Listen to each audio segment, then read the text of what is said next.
menyamai dengan Allah Subhanahu wa taala, ya.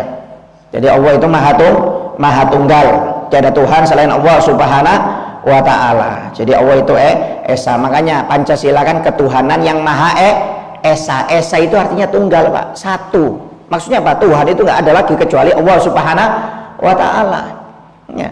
Itu mau diubah, Pancasila mau diubah, yang bongol, yang obah itu, ya. Itu kenapa? Itu Pancasila itu sudah menunjukkan ketuhanan itu hanya satu, tidak Tuhan selain Allah Subhanahu wa taala, ya. Bukan ketuhanan yang beraneka ragam, berbudaya apa itu mau diubah segala macam. Mana ada Tuhan berkebudayaan itu? Ini aliran mana lagi nih? Ya, yang namanya Tuhan itu ya yang Maha Esa, yaitu Allah Subhanahu wa taala. Esa itu, Pak, artinya tunggal. Ini diambil dari Al-Ikhlas juga. Allah itu Esa. Katakan wahai Muhammad, Allah itu Esa, Allah itu tunggal, Allah itu satu. Itu dimasukkan dalam Pancasila. Artinya apa? Tiada Tuhan selain Allah Subhanahu wa taala. Ya. Kemudian selanjutnya Allah memiliki sifat kudrah, ya, kudrah, yaitu mampu, maha mampu. Jadi sifat Allah selanjutnya selain wahdaniyah, yang ketujuh adalah kudrah, yaitu artinya apa? Allah itu maha mampu. Huwa anta takida anna Allah Subhanahu wa taala mausufun bil kudrah wa annahu ala kulli syai'in qadir.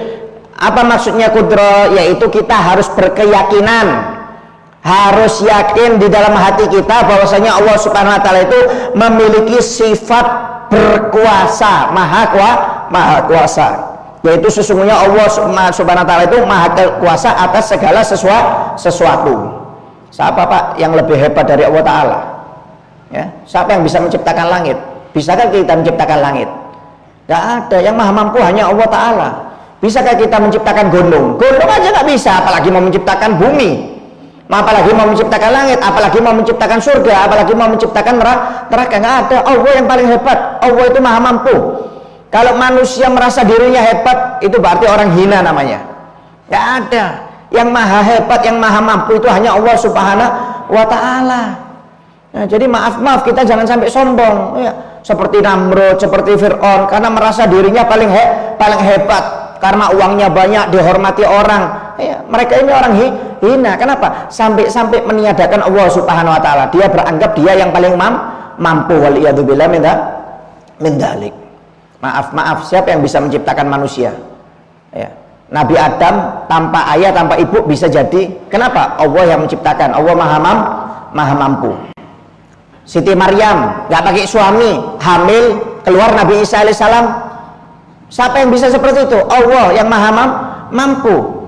Kalau Allah sudah berkehendak akan jadi. Mampu itu Allah Subhanahu wa taala. Cuma kalau zaman sekarang ada perempuan tanpa suami hamil, lah ini aneh nih. Ini yang bahaya. Nah, kalau Siti Maryam kan apa? Memang termaktub dalam Al-Qur'an. Ya, Siti Maryam termaktub dalam Al-Qur'an. Maaf Pak, siapa yang mampu bisa mengatur manusia ini, Pak? Maaf, tanyakan bupati aja. Mau mengatur satu kabupaten ini aja pusing.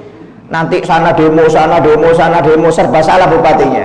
Itu baru ngurus kabupaten. Bagaimana seperti Allah Subhanahu wa taala ngurus seluruh dunia. Binatang semuanya diurus, malaikat, jin semuanya, perputaran langit dan bumi, manusia diatur semuanya oleh Allah Subhanahu wa taala. Tidak pernah lepas walaupun satu detik dari Allah Subhanahu wa taala.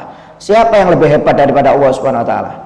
Kita diatur, ini miskin, ini kaya, ini uangnya banyak, ini jadi pejabat, ini orang biasa, ini dapat musibah, ini sakit, ini sehat, ini umurnya pendek, ini umur panjang. Siapa, Pak, yang mampu, Pak?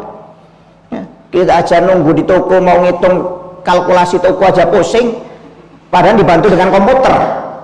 Itu pun pusing mau ngatur keuangan, apalagi ngatur alam semesta. Tidak ada yang hebat, tidak ada yang mampu kecuali hanya Allah Subhanahu wa taala. Bayangkan langit itu, Pak, diciptakan nggak ada tiang. Anda sebutkan dalam Al-Quran langit itu diciptakan 7 lapis tapi nggak pakai tiang. Coba Anda bikin rumah nggak pakai tiang, Pak. Coba jebol rumahnya, ya ambruk kalau nggak pakai tiang. Subhanallah, langit itu loh, di dalam Al-Quran disebutkan Allah menciptakan 7 lapis langit tanpa tiang. Siapa yang mampu, yang bisa menciptakan kalau bukan Allah Subhanahu wa taala? Kadang-kadang manusia ini merasa lebih hebat daripada Allah Subhanahu wa taala. Allah yang mengatur, kata Allah Subhanahu wa taala dalam Al-Qur'an, Allah yang menciptakan semua jenis hewan di air. Sebagian mereka berjalan di atas perutnya, ada yang berjalan dengan 2 kaki, ada yang berjalan dengan 4 kaki. Dan Allah menciptakan yang Dia kehendaki. Sesungguhnya Allah itu atas segala sesuatu itu maha kuasa, maha mampu. Jadi maaf kalau ada orang mengatakan dirinya mampu, bahaya. Ini berarti memakai sifatnya Allah Subhanahu wa taala. Nggak ada, yang mampu itu hanya satu, yaitu Allah Subhanahu wa taala. Kalau manusia ini nggak mampu, Pak, ya, nggak mampu, manusia ini nggak mampu pikirannya.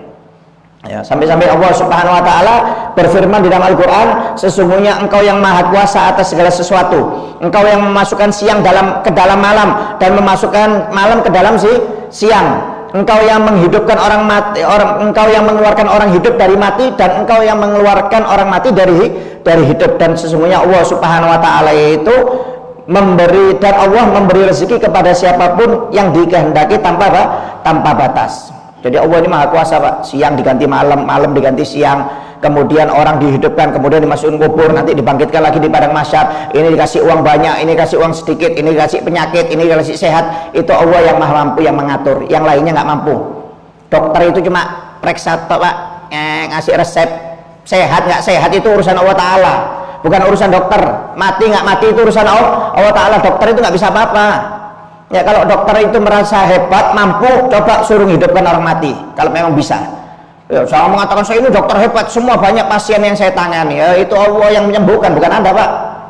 Ya, kalau Anda merasa hebat, tolong menghidupkan orang mati. Kalau Anda bisa menghidupkan orang mati, baru itu dokter hebat namanya. Siapa yang bisa? Nggak ada. Allah Subhanahu wa taala. Jadi maaf, Anda pun ketika pergi ke dokter menyatakan dokter itu hebat, saya sudah berobat ke sana ke sini nggak ada sembuh, tapi ke dia sembuh. Hati-hati, bahaya. Itu berarti Anda punya keyakinan Allah bukan yang menyembuhkan Anda, bukan Allah Subhanahu wa taala. Berarti Anda menyatakan Allah nggak mampu. Yang mampu itu dokter. Itu bisa syirik, Pak. Ya, bisa syirik. Jadi jangan mengatakan dokter itu hebat, nggak ada. Yang menyembuhkan itu Allah. Dokter itu hanya perantara.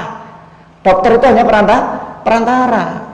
Jadi jangan mengatakan, oh ini baik sama saya, dia perhatian dengan saya selalu disuplai, tiap hari dikasih makanan. Loh, bukan, itu hanya perantara. Allah yang sayang kepada engkau.